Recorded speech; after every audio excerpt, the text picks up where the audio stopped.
Si tu es une personne anxieuse, j'ai une phrase qui pourrait vraiment t'aider. Lorsque tu te retrouves dans une situation et que ton cerveau, tu sais, s'emballe, tes pensées commencent à inventer tout un tas de scénarios catastrophiques, tu anticipes toujours le pire. Tu sais, là, cette petite voix qui te dit que ça va mal se passer, tu vas avoir l'air bizarre, par exemple, ou alors tu as l'impression que ce que tu vas faire, ça va être dangereux, que ça va être quelque chose d'horrible. En fait, ce qu'il faut que tu te rappelles, c'est que tes pensées ne sont pas des faits, F-A-I-T-S.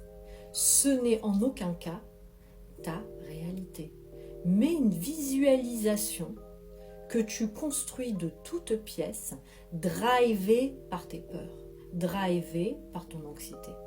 Ce qui va se passer, c'est qu'en fait, tu vas anticiper un scénario qui va être catastrophique.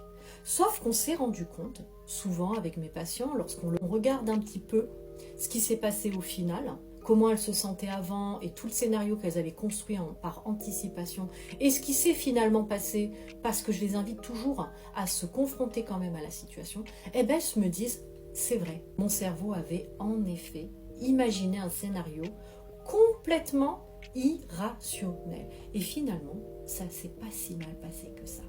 Et ce qui va se passer, c'est que le fait de se confronter lorsque tu as une situation qui te fait peur, tu vas permettre aussi à ton cerveau d'expérimenter la réalité, les faits. Et pour la suite, ça sera beaucoup plus facile pour toi de te confronter à des situations similaires, avec beaucoup moins d'anticipation anxieuse. Viens me dire si ça te parle.